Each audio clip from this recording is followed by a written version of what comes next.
your cell phone knows how to do these things in parallel. So this company called Enphase, based in the North Bay, said, why don't we have every single panel have its own inverter that's about the size of 2 cell phones sitting on the back, and each panel's output is AC power that goes directly to the web, and it goes directly to your meter, monitored on the web. And that means that if you have a panel that's out because it's shaded, or because there's a bird droppings on it, or anything else, it doesn't affect your overall system. In fact, the output can be so impressive that if I compare 2 different homes, you can see in the top picture there's a home with few obstructions, the bottom with more obstructions.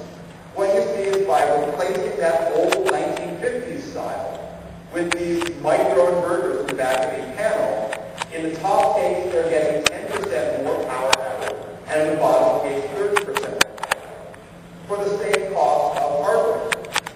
For a new thinking about why we do this one crazy idea, that is put these panels together in series just because we did that in the 1950s.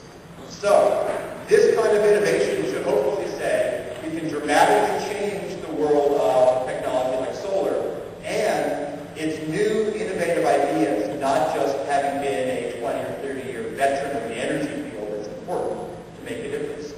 In fact, what's plotted here are the estimates by the European Commission on Renewable Energy, a somewhat pro-renewables group, forecasting total installed solar based on their 1994 forecasts. This was the best experts at the time forecasting the growth of the field. They have all these categories for on-grid, off-grid, blah, blah, blah. All those details don't matter because this is what happened. Right? They used to say don't trust anyone over 30. I would argue don't trust anyone whose ideas are outdated. And in fact, what we need to do is to encourage the kind of thinking of companies like the one I just mentioned, Enphase, and not just let's adjust business as usual by a little bit. That is not going to get us where we want to go. And history, as I just tried to demonstrate, shows that we can really make a dramatic change. Now, I want to highlight a bit of how critical it is for California to play this leadership role. We already have over 700 mayors who have committed to individual climate targets. That's a remarkable coalition. It's a remarkable resource.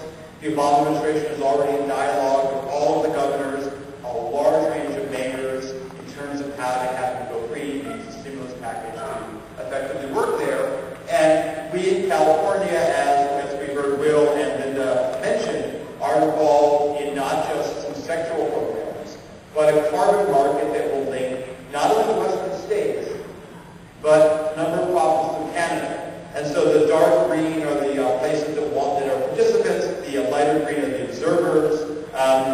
And so we already have an interesting and very diverse mosaic of cities, of states, and of provinces that want to engage in this Western climate initiative of trading with carbon. They are watching California intently for reasons I'll mention. And there are 2 other impressive, interesting initiatives going on. The RGGI Coalition in the Northeast and in the Atlantic states, with a large number of Canadian partners as well, have already established their carbon market. I happen to like ours better, even though ours doesn't actually trade carbon yet, because the RGGI Coalition only trades power in the stations.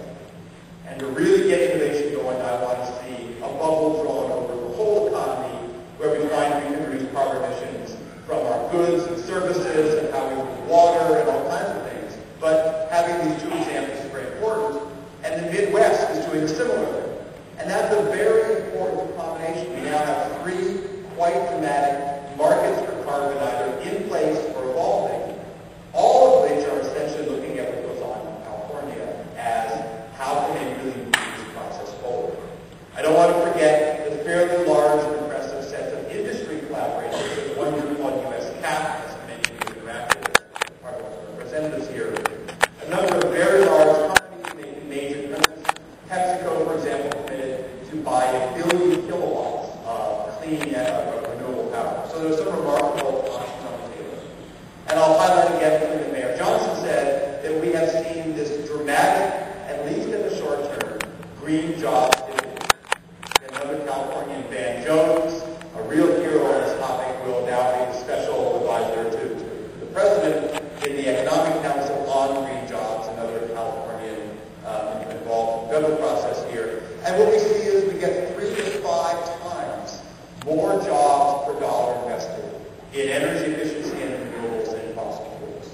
Now, this green jobs dividend will actually decrease over time, but is a critical benefit for those who take the risk and go first. So it is vital that we recognize this, applaud this, and really document it. If those of you in the business sector who are going green and employing green don't document these cases, you fail to give policymakers like Mayor Johnson and the governor the ammunition they critically need to argue that this isn't just something that sounds good on paper, but that it's actually taking place in practice. So it's vital that these messages get broadly out there. And I know that Linda's office and Mary Nichols' office at ARB and President Peavy's office at PUC and my laboratory at Berkeley all collect and document these stories, and these are what our elected leaders critically need to move the story forward. And again, these green jobs have been documented again and again. I'm going to highlight as my closing comments one area where we're going to have to challenge ourselves once again. And we heard from Linda the comments that California was uniquely engaging itself in this international negotiation process, a process that was at one time largely or exclusively the realm of state leaders, of federal leaders and their representatives. California has found a way to be a critical player at the subnational level. And let me just highlight why we're going to have to take another big step forward to really make this process go. 20% of California's energy goes to move water. That means we cannot reach our 80% greenhouse gas reduction targets without aggressively finding ways to reduce the carbon embedded in our water, not physically embedded, thank you very much, the water quality is so good, but that we have carbon embedded in moving our water and treating our water, and if we don't take on not only this area, but the carbon that comes with our goods and services, we will make our eventual goal possible. In other words, we need to be innovative across the spectrum, not just in the areas of stationary power. So one of the tools that we were asked by the state to develop is a carbon footprint calculator. It allows you to go in and select the type of vehicle, your lifestyle choices, are you vegetarian, or you're not, what do you do, and where do you buy your goods and services from. Now notice where this is going. At some point, we're going to have to face some tricky decisions. A bottle of water that is moved by wind power is going to have a lower carbon content, carbon embedded number going with it than water pumped with a diesel generator. By the same token, an imported vehicle or a laptop that is constructed and made in a place where the power is coal-fired is going to have a higher carbon embedded signal than that same technology made in a place that goes green.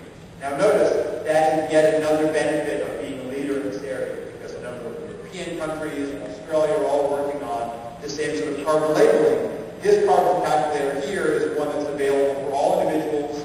A number of cities are using it. The websites, there's both a version that the state supports directly, the coolcalifornia.org, and there's also one that's run at Berkeley where we're diversifying zip code by zip code. And what I urge you is to find the ways to tell the stories about higher and lower carbon goods, and in particular to highlight the environmental benefits and the economic benefits of doing exactly that.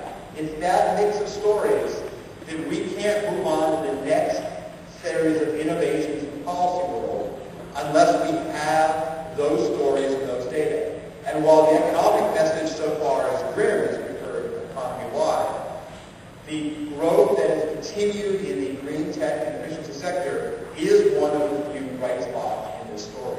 So we critically need to build on that. That's why I'd like to thank Will and Mayor and Linda for hosting this, and for the introduction, and for Mayor Johnson. And I look forward to seeing you all on the exhibition floor to really document those stories. So thank you very much.